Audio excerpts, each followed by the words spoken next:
Assalamualaikum warahmatullahi wabarakatuh. Sampurasun. Kumaha daramang siswa-siswi sadayana? Mudah-mudahan tetap dina kaayaan sehat walafiat. Tur tetap semangat dina diajar model daring.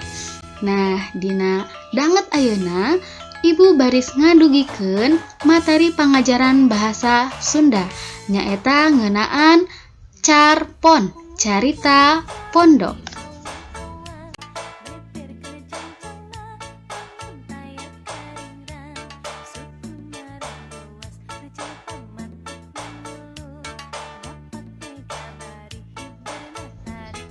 Mung sateuacan lebet kana materi, Ibu bade maoskeun heula perkawis kompetensi dasar. Kompetensi dasar dina materi carpon.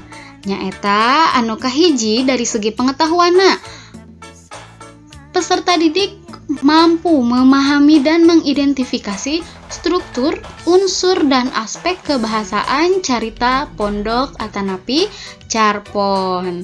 Nah, anu kadua dari segi keterampilanana menanggapi nilai-nilai carita pondok dengan memperhatikan unsur-unsur intrinsik, struktur teks, serta aspek kebahasaan.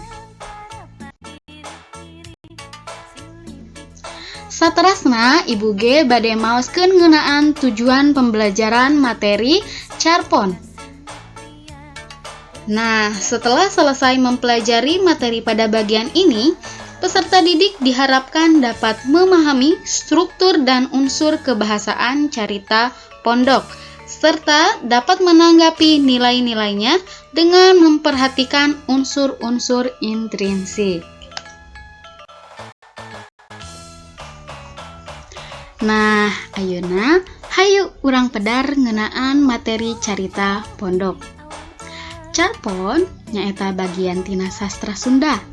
Carpon upami dina bahasa Indonesia mah disebutna cerpen atanapi cerita pendek. Carpon nyaeta karangan rekaan atawa fiksi wangun lancaran atawa prosa jeung kaasup karya sampeuran. Nah, bet kaasup karya sampeuran lantaran pangaruh karya deungeun ti Walanda. Nah, sok sanajan caritana ditulis tina hasil rekaan atawa imajinasi, tapi tetep biasana caritana sok masuk akal, teu siga dongeng, nu caritana dirembeuy ku pamohalan. Nah, rea eta oge anu nyebutkeun yen carpon teh karya sastra anu populer jeung menarik. Lantaran eusi dina carpon sok nyaritakeun kahirupan sapopoe. Caritana anu basajan, ringkes, jeung matak ngirut nu macana.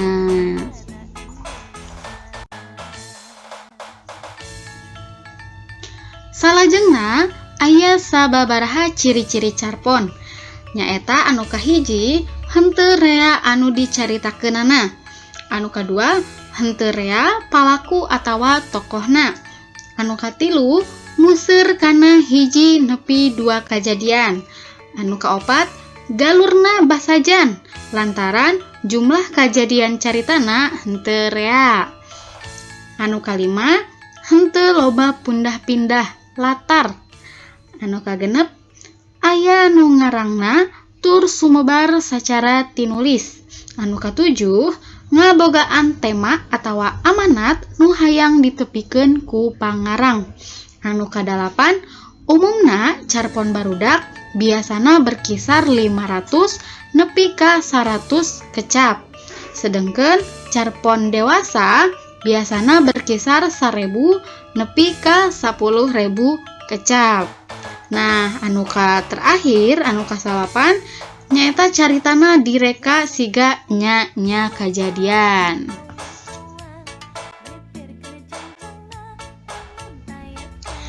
Ayeuna urang pedar ngeunaan unsur-unsur intrinsik carpon. Anu kahiji jejer atawa tema. Nyaeta inti pikiran, ide, atawa gagasan anu ditepikeun ku pangarang dina karyana. Anu kadua, palaku atawa tokoh anu ngalalakonkeun dina eusi carita. Palaku dibagi kana 3 bagian, nyaeta aya palaku protagonis anu miboga sifat bager.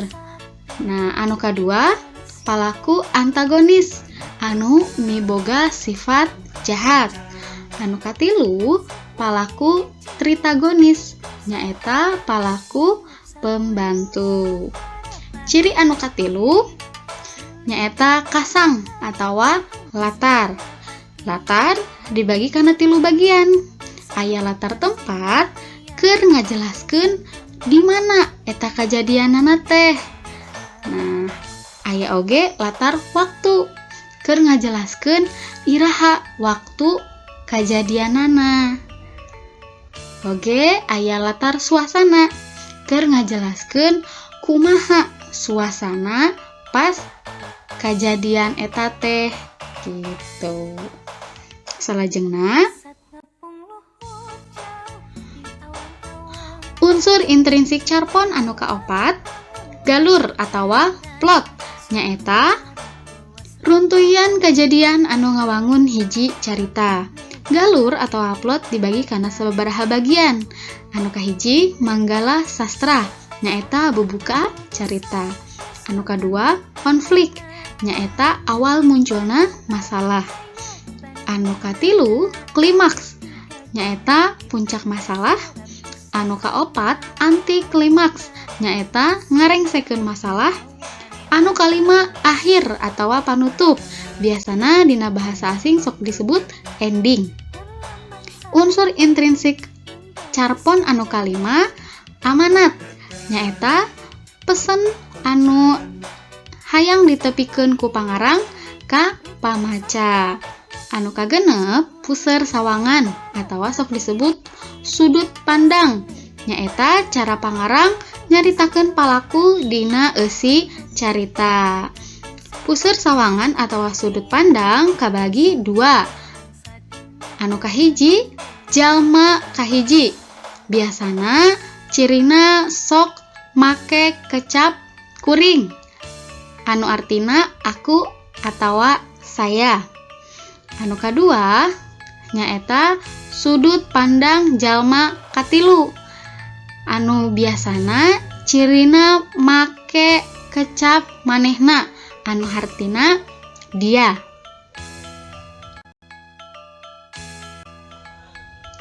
Mung sakitu materi anu tiasa didugikeun ku ibu. Hatur nuhun kana perhatosanana. Wassalamualaikum warahmatullahi wabarakatuh.